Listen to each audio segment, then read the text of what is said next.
Mãe, aqueles dois meninos dormindo no lixo são parecidos comigo, disse Pietra, apontando para as crianças que dormiam abraçadas sobre um colchão velho na calçada. Helena Rodrigues quase não acreditou no que ouviu. O trânsito parado de São Paulo já a deixava irritada, mas as palavras da filha fizeram seu coração acelerar, como se tivesse levado um choque. Olhou para onde a menina apontava e, por um instante, perdeu a noção do barulho das buzinas e do calor sufocante da tarde.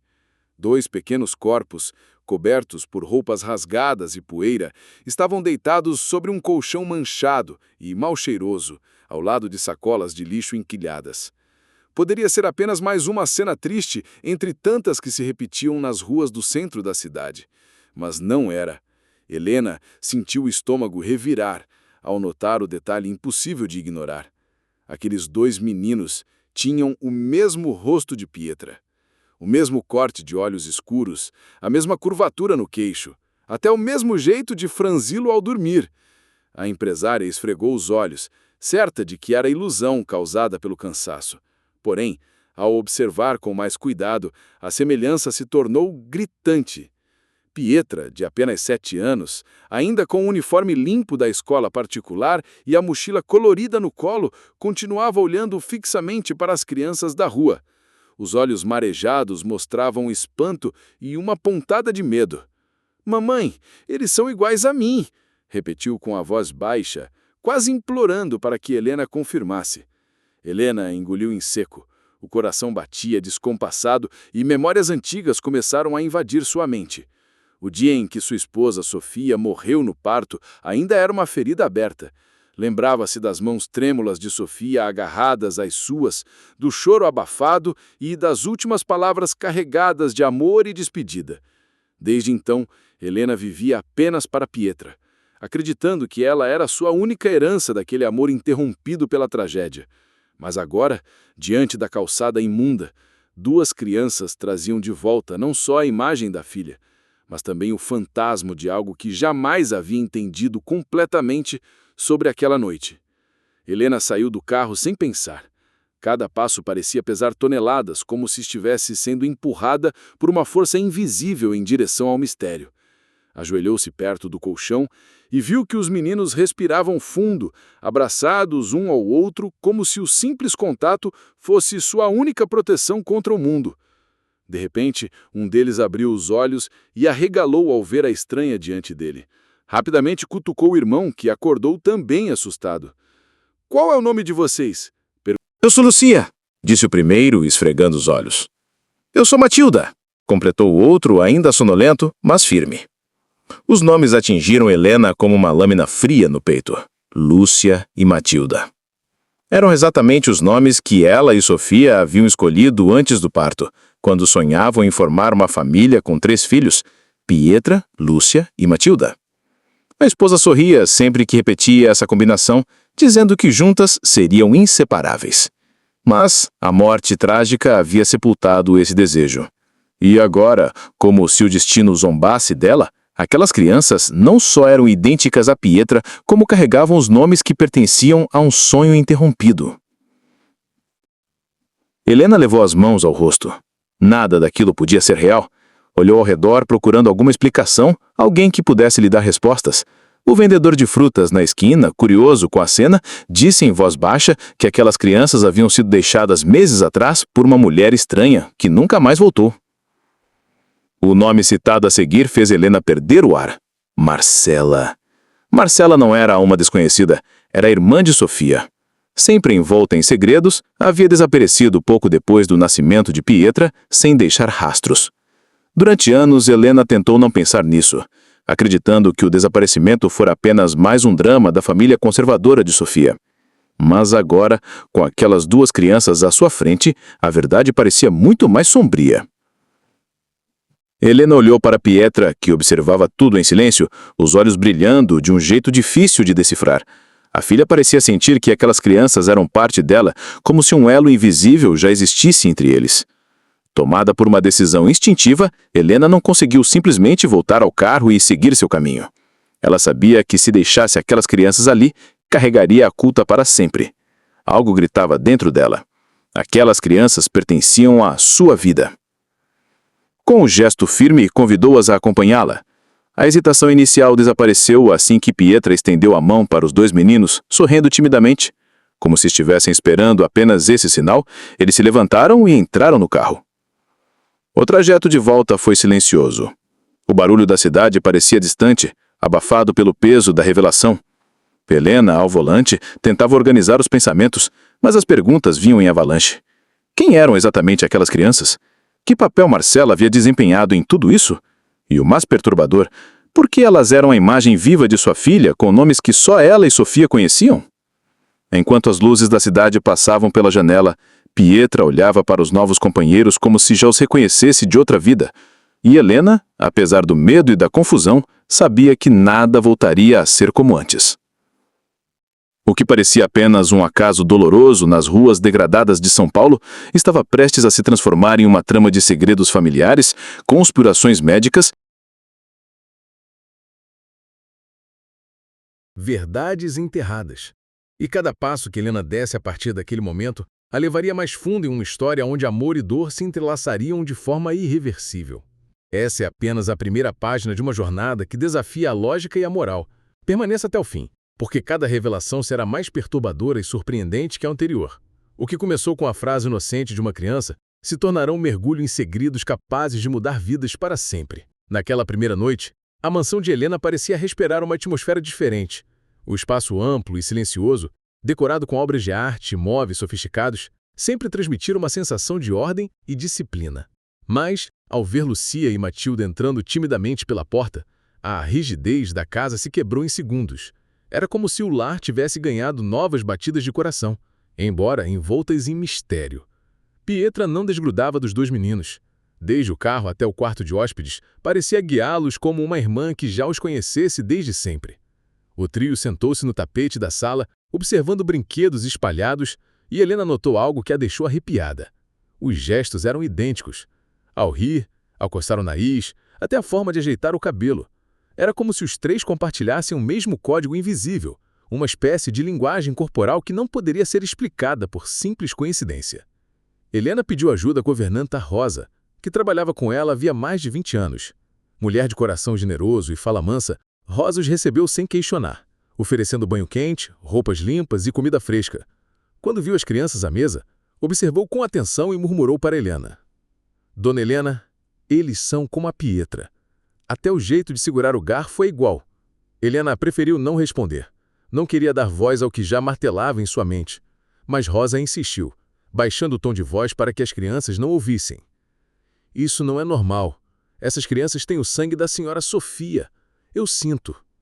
O silêncio de Helena foi mais eloquente do que qualquer palavra.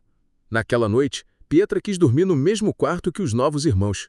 As três crianças se deitaram, lado a lado, dividindo cobertores como se aquele fosse o lugar mais natural do mundo para elas estarem.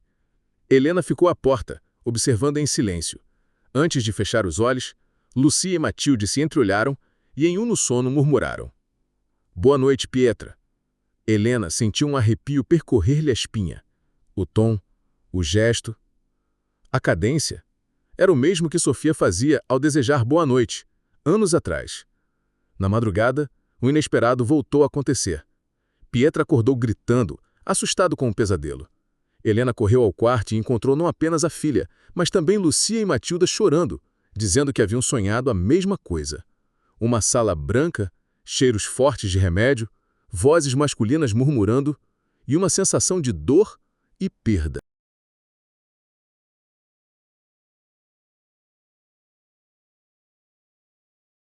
O detalhe aterrorizante era que Pietra nunca ouvira falar sobre o parto traumático que tirou a vida de Sofia. Mas agora, as três crianças descreviam memórias que pertenciam àquele dia fatídico. Helena mal conseguia respirar diante desta revelação. Seria possível que, de alguma forma inexplicável, aquelas crianças carregassem fragmentos da mesma origem? Decidida a não ignorar os sinais, Helena começou a investigar discretamente. Vasculhou antigas pastas guardadas no escritório, releu documentos do hospital e lembrou-se do sumiço repentino de Marcela. Tudo parecia ganhar novas camadas de sentido. Enquanto isso, no dia a dia, o vínculo entre as crianças se tornava impossível de se separar. Na hora das refeições, completavam as frases uns dos outros. Ao brincar no jardim, inventavam jogos que seguiam regras espontâneas, compreendidas apenas entre eles. Rosa dizia que era como assistir a um só coração dividido em 3 corpos. Uma tarde, Helena encontrou Pietra no piano da sala, tocando uma melodia suave. Para sua surpresa, Lucia se aproximou e, sem nunca ter aprendido música, conseguiu acompanhar com a mesma sequência de notas. Logo, Matilda completou a harmonia, transformando o improviso em algo perfeito. Helena chorou silenciosamente, lembrando de Sofia, que sempre dizia que a música unia almas. A cada dia, as semelhanças aumentavam. Até os médicos notaram. Helena levou as crianças para exames de rotina com o Dr. Henrique, médico de confiança da família. Ele observou o trio com olhos atentos e, ao final das consultas, chamou Helena para conversar em particular. É impressionante, disse com tom grave. Eles não só compartilham características físicas, os exames preliminares sugerem padrões biológicos idênticos, como se fossem variações de uma mesma matriz genética. Helena ficou atônita. O médico pediu exames mais detalhados, prometendo discrição, mas deixou claro que aquilo não era simples coincidência. Ao chegar em casa, Helena tentou manter a calma diante das crianças, mas por dentro a angústia crescia. Sabia que não poderia adiar por muito tempo a verdade.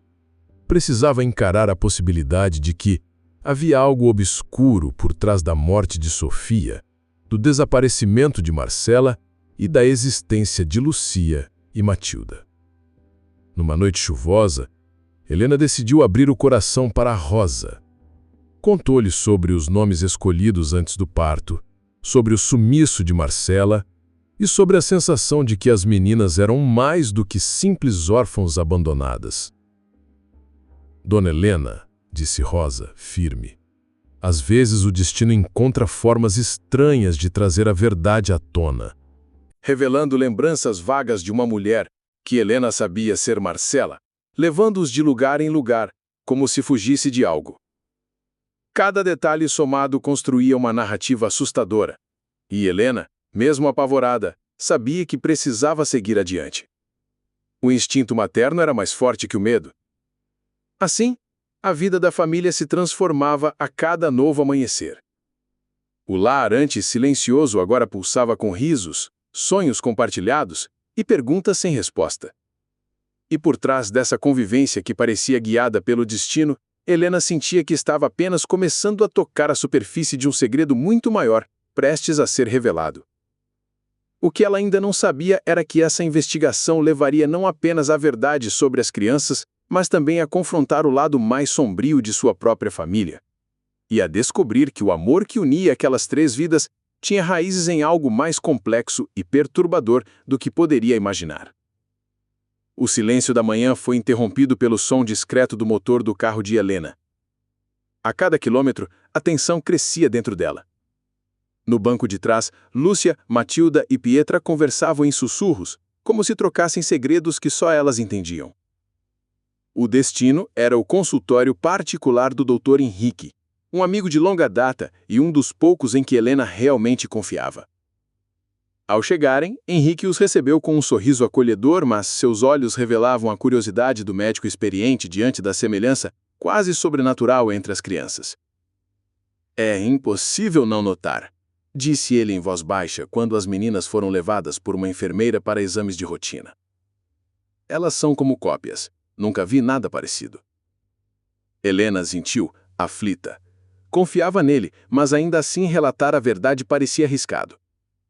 Contou o essencial, que havia encontrado as crianças na rua, abandonadas, e que tudo nelas lembrava Pietra.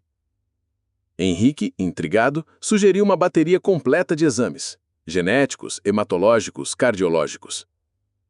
As horas seguintes foram longas.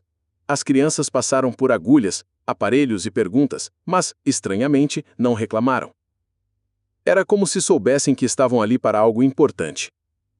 Pietra, solidária, segurava a mão de Lúcia e Matilda o tempo todo, repetindo que ficaria tudo bem. Dias depois, os resultados chegaram. Henrique chamou Helena para uma reunião particular. Colocou uma pilha de papéis sobre a mesa e respirou fundo antes de falar. Prepare-se, Helena. O que descobrimos é perturbador. As palavras seguintes pareciam pertencer a um pesadelo. Os exames genéticos mostraram que Pietra, Lúcia e Matilda eram virtualmente idênticas em matriz genética. Não se tratava de irmãs gêmeas comuns. Elas foram criadas artificialmente. Helena regalou os olhos. O médico prosseguiu, cauteloso. E há mais. Detectamos alterações específicas nos genes relacionados ao coração. É como se Lúcia e Matilda tivessem sido projetadas para serem compatíveis com Pietra, para servir como peças de reposição em caso de falha cardíaca. Helena sentiu o chão desaparecer sob seus pés. Lembrou-se da agonia de Sofia durante a gestação, das consultas cheias de termos médicos incompreensíveis, das discussões com a família conservadora. Agora tudo fazia sentido. Pietra tinha histórico de fragilidade cardíaca, mas ninguém jamais mencionou uma possível solução tão cruel. Quem faria uma coisa dessas? Perguntou com a voz embargada. Henrique não quis arriscar respostas precipitadas, mas sugeriu que havia sido obra de alguém próximo, com acesso ao corpo de Sofia e ao hospital. Você precisa investigar, Helena. Isso ultrapassa a medicina. É um crime ético, legal, humano. Nos dias seguintes, Helena procurou o advogado de confiança, Dr. Roberto. Contou-lhe tudo, do encontro nas ruas até os exames genéticos. Roberto ouviu em silêncio, o senho franzido. Ao final disse: se confirmarmos essa origem, você não está apenas diante de uma questão familiar. Estamos falando de crimes graves, manipulação genética sem consentimento, fraude médica e abandono de incapazes. Helena pediu discrição. Não queria que as crianças fossem tratadas como experiências científicas. Para ela eram filhos, e ponto. Mas Roberto a alertou. Mais cedo ou mais tarde, alguém vai denunciar. Prepare-se para enfrentar o conselho tutelar. O aviso se concretizou rápido demais. Apenas 2 semanas depois, uma denúncia anônima chegou às autoridades. Uma empresária havia recolhido 2 crianças da rua e as mantinha em sua casa sem autorização legal. Uma assistente social e 2 representantes do conselho tutelar bateram à porta da mansão. Helena, assustada, mas firme, os recebeu. Pietra, Lúcia e Matilda estavam na sala, desenhando juntas, e mal perceberam a presença dos estranhos. A assistente social fez perguntas diretas. Quem eram as crianças? Onde estavam os pais? Que vínculos tinham com Helena? A empresária respondeu com calma, omitindo os detalhes mais sombrios, mas deixando claro que estava disposta a cuidar delas. São minhas filhas, disse com convicção. Pode não haver papel que prove isso, mas a verdade está no sangue e no coração. Os representantes anotaram tudo, mas lembraram que a lei exigia mais do que intenções.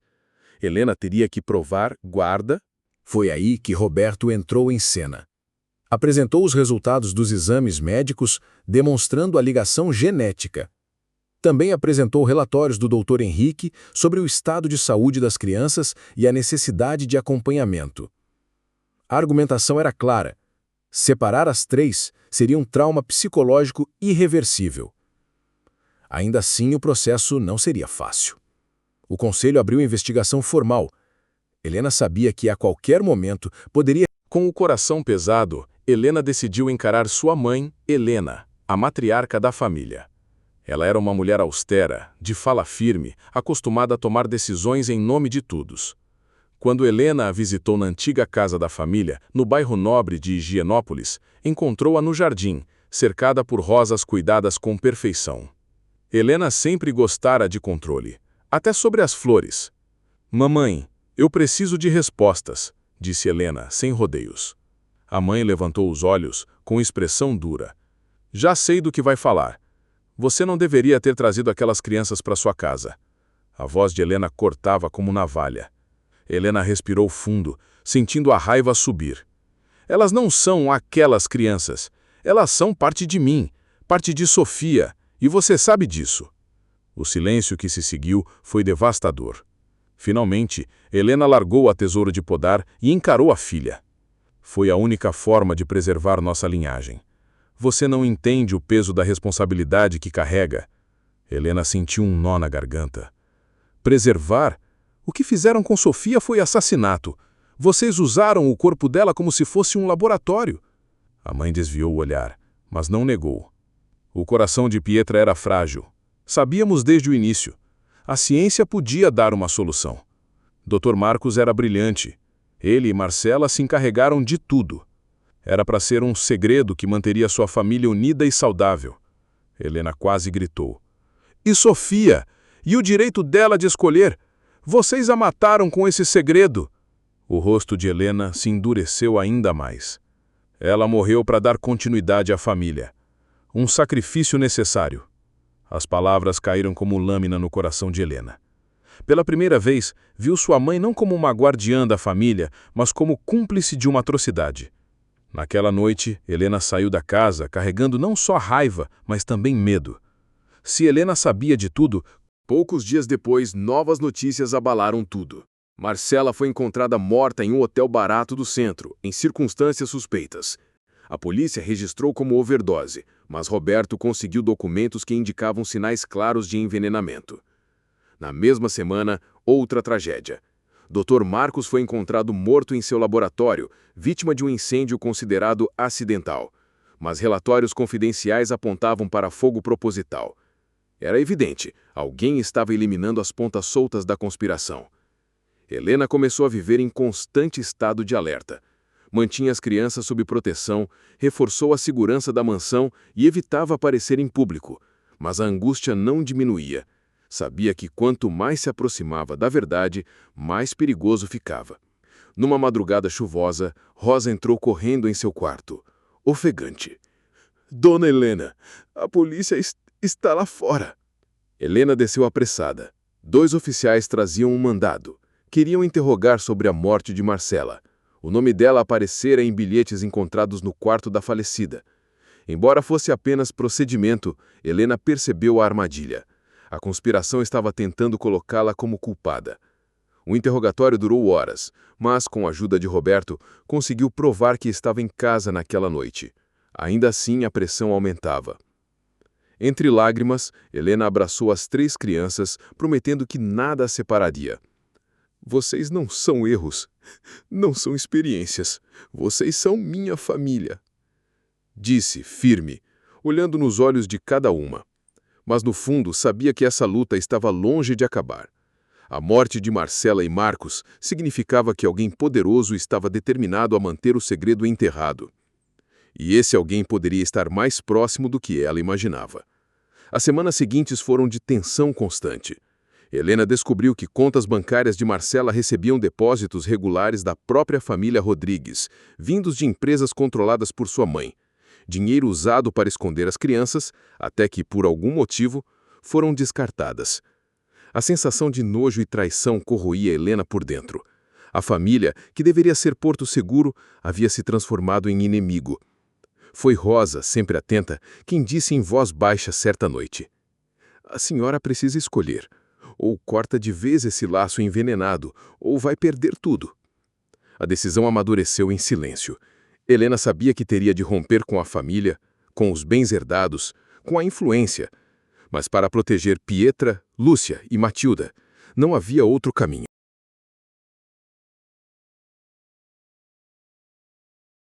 Enquanto isso, as crianças, inocentes, continuavam fortalecendo seus laços. Brincavam juntas, estudavam, dividiam sonhos. Elas eram a prova viva de que, mesmo nascidas de um plano cruel, podiam florescer em amor.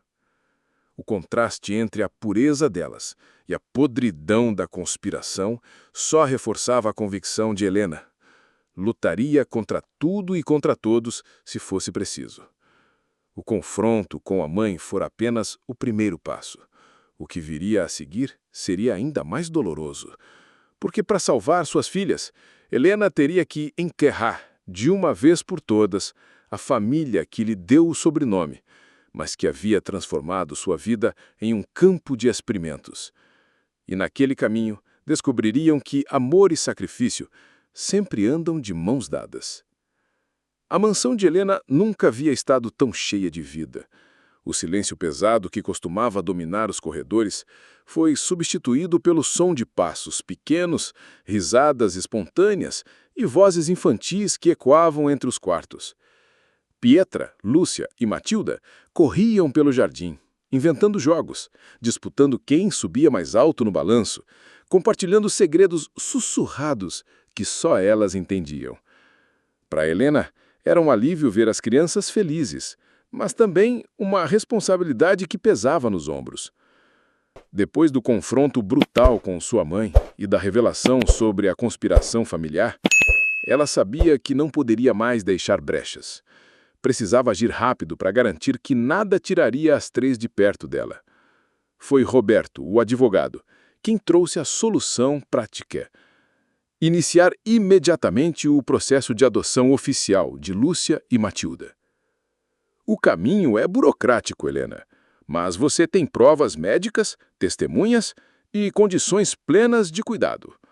O maior desafio será enfrentar a resistência da sua família e o preconceito de quem enxerga essas crianças como experimentos. Mas se você estiver disposta, venceremos. Helena não hesitou. Para ela, já eram seus filhos. Agora precisava apenas formalizar aquilo perante a lei. Nos dias seguintes, sua rotina se transformou. Entre reuniões de negócios e noites mal dormidas, mergulhou em pilhas de documentos, declarações, entrevistas com assistentes sociais. Rosa foi peça fundamental. Descreveu com detalhes os cuidados prestados às crianças e como já estavam integradas à casa. Dr. Henrique forneceu relatórios médicos que reforçavam a ligação genética e a necessidade de acompanhamento constante, deixando claro que a separação poderia ser desastrosa para o desenvolvimento delas. Enquanto isso, Pietra assumia naturalmente o papel de irmã mais velha. Dividia brinquedos, ajudava nas tarefas de escola e, em silêncio, parecia orgulhosa de finalmente ter ao seu lado os irmãos que Sofia sonhara em vida. Certa noite, ao se deitar, Helena ouviu a filha dizer: "Mamãe, agora somos completos."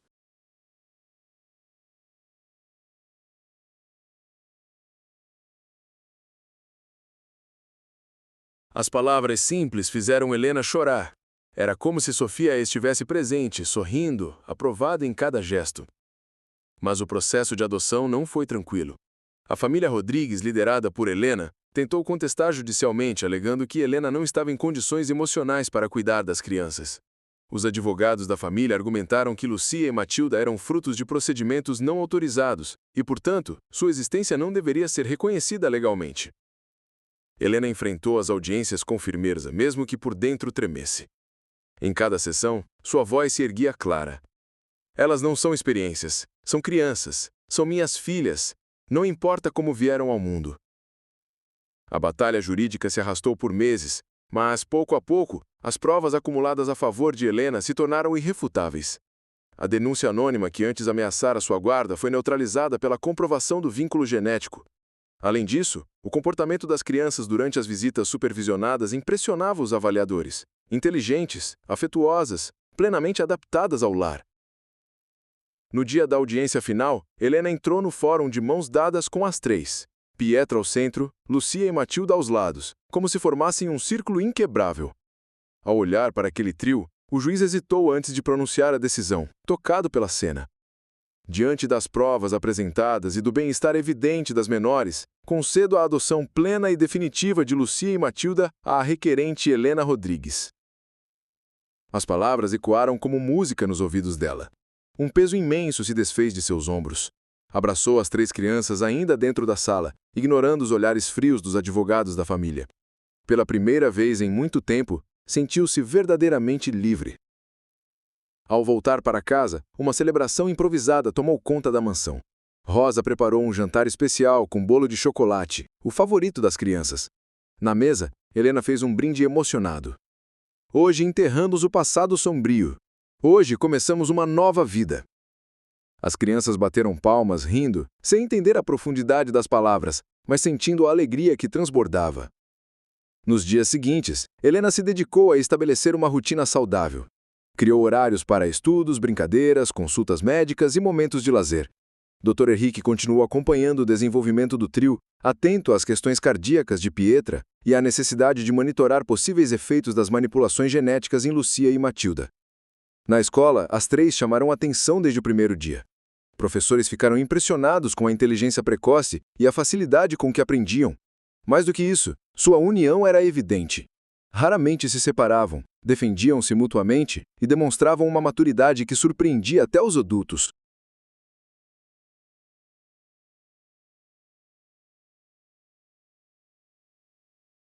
Helena observava tudo com um misto de orgulho e melancolia.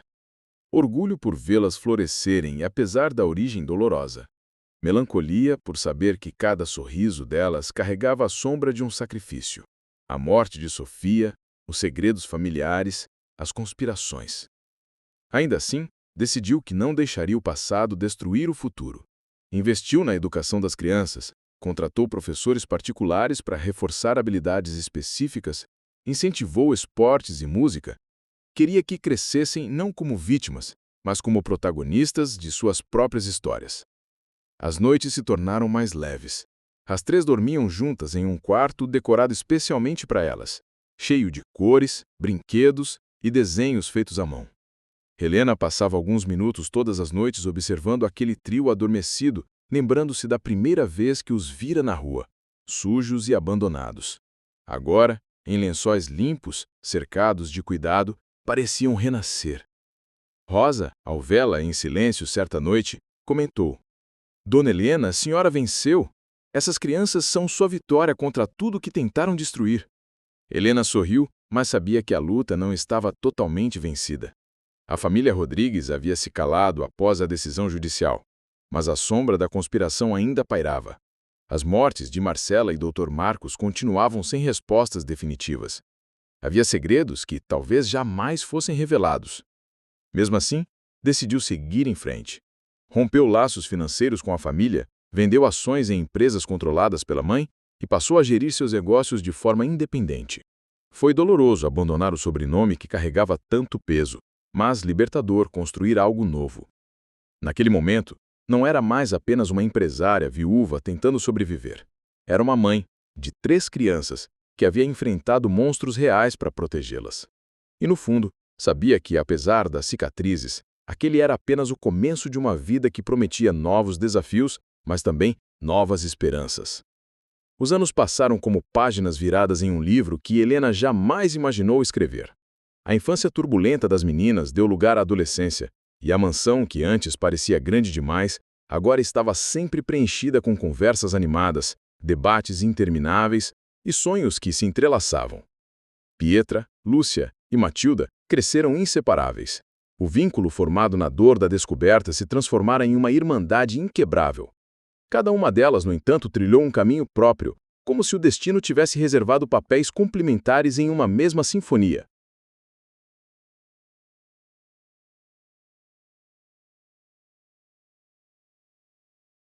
Aos 15 anos, Pietra já mostrava o mesmo brilho nos olhos que Sofia tivera quando falava de medicina. A curiosidade insaciável e a sensibilidade diante do sofrimento humano a levavam a mergulhar em livros de biologia e anatomia. Em projetos escolares, liderava equipes com firmeza, mas sempre com compaixão.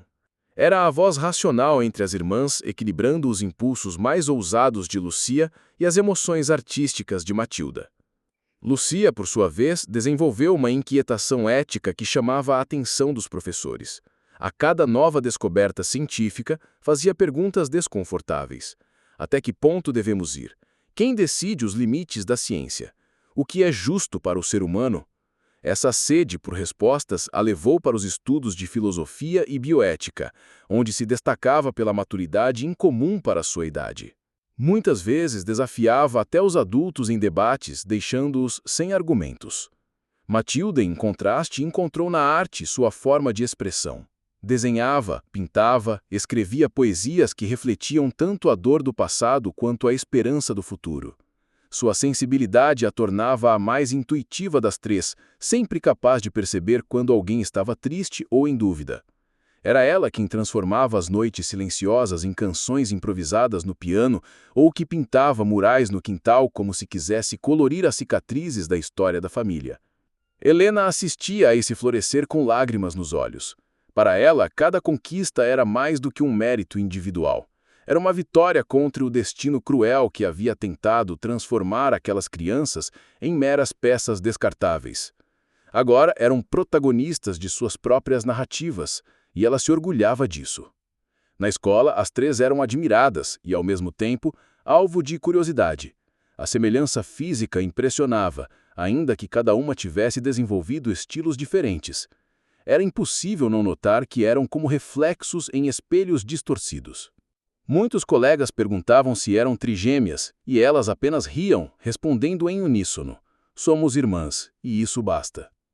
Em casa, a rotina continuava disciplinada, mas agora moldada às novas necessidades. Helena incentivava a independência, permitindo que cada uma tomasse decisões sobre seus estudos, suas amizades e até pequenos projetos pessoais.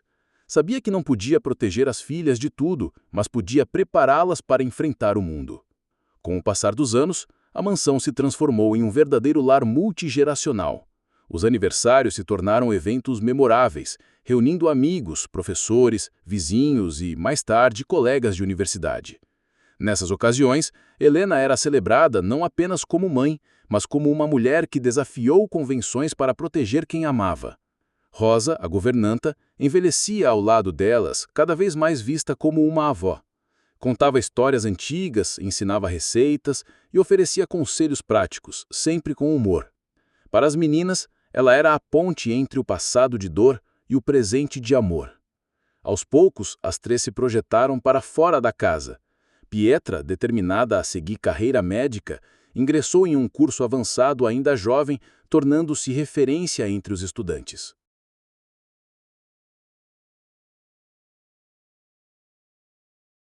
Colegas, seu foco estava na cardiologia, uma escolha natural diante do histórico de saúde que a marcava desde o nascimento.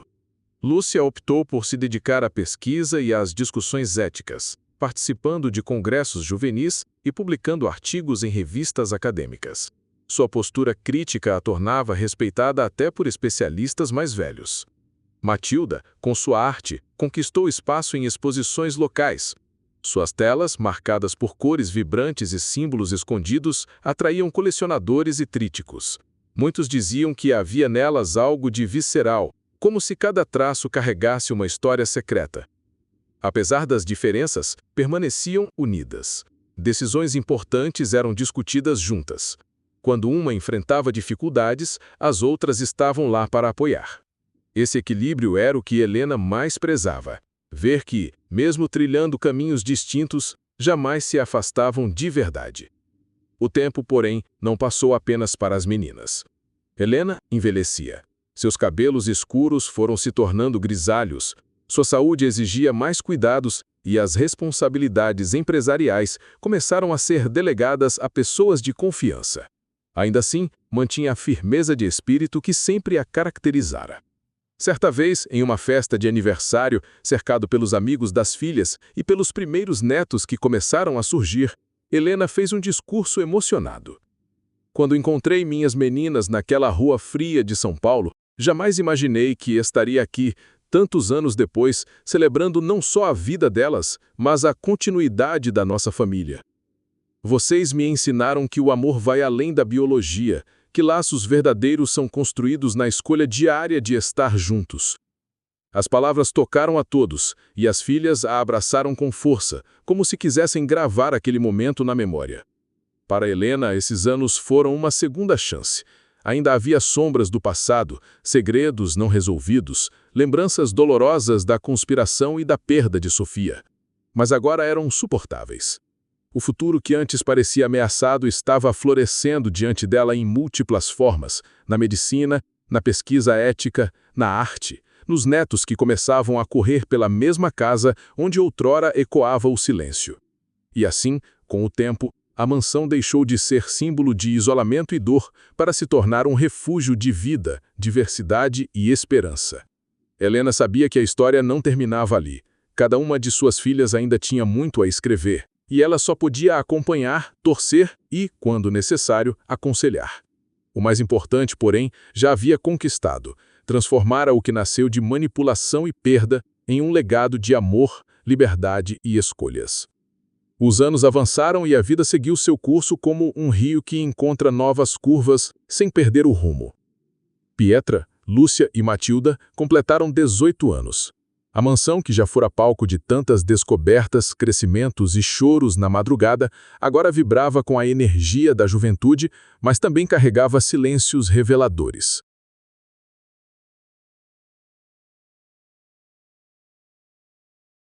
Foi em uma tarde chuvosa que a curiosidade das gêmeas tomou forma definitiva.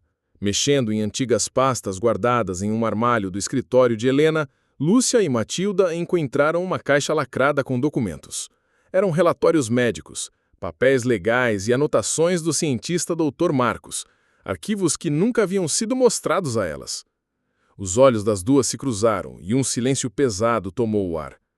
As palavras implantes genéticos e projeto experimental estavam ali, frias e diretas, confirmando a origem artificial que já desconfiavam, mas que nunca haviam visto com tamanha clareza.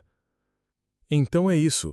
Nós não passamos de um experimento, murmurou Matilda, segurando uma folha com as mãos trêmulas. Lúcia, mais racional, tentou conter as lágrimas, mas a revolta subiu em sua voz. Fomos criadas como peças de reposição. A ciência nos tratou como objetos. A notícia abalou profundamente as irmãs. Mesmo após anos de amor, cuidado e construção de identidade, a descoberta trouxe de volta a sombra do passado. Pela primeira vez, decidiram que precisavam se afastar. Não por briga, mas por necessidade de entender quem realmente eram fora daquela casa. Quando Helena soube, ficou em choque. Sentiu como se perdesse o ar. Já havia imaginado que esse dia chegaria, mas não estava preparada para ouvir da boca delas: "Mãe, nós precisamos ir, precisamos nos encontrar." O coração de Helena quase se partiu. A ideia de vê-las longe, depois de lutar tanto para mantê-las juntas, era dolorosa demais. Mas ela respirou fundo e disse com lágrimas nos olhos: "Eu não criei vocês para serem prisioneiras da nossa história. Criei vocês para serem livres. Se precisam partir, eu vou apoiar." Assim, Lúcia e Matilda decidiram viajar pelo Brasil, cada uma buscando respostas à sua maneira. Lúcia queria conhecer projetos de bioética, comunidades científicas e debates que tratavam justamente da fronteira entre ciência e humanidade. Matilda escolheu outro caminho. Viajou para cidades coloridas, pequenas vilas e centros culturais, sempre com um caderno e um estojo de tintas, transformando sua busca em arte. Pietra, mesmo sofrendo com a partida das irmãs, compreendeu. Ela sabia que sua vocação para a medicina se entrelaçava ao legado delas e, de alguma forma, continuaria carregando o fio que as unia. O que poderia ser um rompimento definitivo, na verdade se transformou em um novo ciclo. Nos primeiros meses, a distância foi dolorosa. Helena olhava para a mesa de jantar e via cadeiras vazias, lembrando-se das risadas que preenchiam as noites. Mas, pouco a pouco, cartas começaram a chegar, seguidas de mensagens, telefonemas e até visitas inesperadas. Matilda enviava desenhos das paisagens que encontrava: casas coloridas no interior da Bahia, crianças brincando nas ruas do Pará, o pôr do sol no sertão nordestino. Já Lúcia escrevia relatórios quase acadêmicos, mas com um toque pessoal. Descrevia debates éticos em universidades, experiências em comunidades e até suas próprias reflexões sobre a linha tênue entre ciência e amor. Quando voltavam para visitar, o reencontro era sempre uma festa. Helena fazia questão de preparar o prato favorito de cada uma, Rosa contava histórias repetidas, que todas fingiam ouvir como se fosse a primeira vez, e Pietra organizava rodas de conversa que terminavam em debates acalorados sobre medicina, ciência e arte. O curioso é que quanto mais se afastavam, mais próximas pareciam ficar. As viagens e as descobertas não enfraqueceram o vínculo, mas o transformaram em algo maduro, baseado na escolha consciente de estar juntas e não apenas na necessidade. Certa vez, em um desses encontros, Matilda mostrou uma pintura enorme que havia feito durante sua passagem por Minas Gerais. Era uma tela com 3 meninas de mãos dadas, olhando para o horizonte. Somos nós, explicou com um sorriso. Sempre caminhando, mesmo quando não estamos no mesmo lugar. Lúcia, emocionada, completou. A gente pode ter nascido como um projeto, mas escolhemos viver como irmãs. Isso ninguém pode mudar. Helena, com lágrimas discretas, percebeu que apesar das cicatrizes do passado, havia algo que resistia, o amor, que não dependia de laboratório, de papéis ou de biologia. Um amor que se reinventava a cada desafio. Os anos seguintes trouxeram novas histórias. Pietra se formou em medicina e abriu uma clínica que atendia gratuitamente crianças de comunidades carentes. Lúcia tornou-se referência em ética científica, convidada para palestrar em diversos países.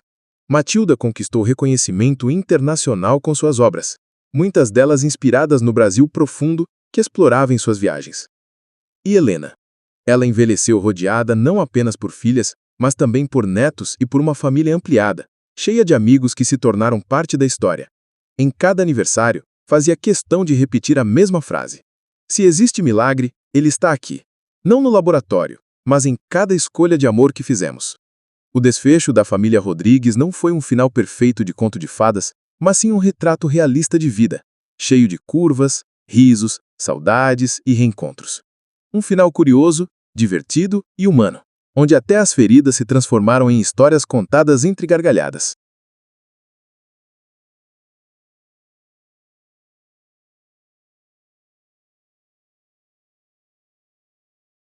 E agora que você acompanhou essa trajetória de amor, mistério e superação, chegou a sua vez de fazer parte dessa família. Inscreva-se no canal para não perder as próximas histórias, que vão mexer com sua mente e com o seu coração. Porque assim como Helena, Pietra, Lúcia e Matilda aprenderam, a vida não é sobre de onde viemos, mas sobre o que escolhemos ser.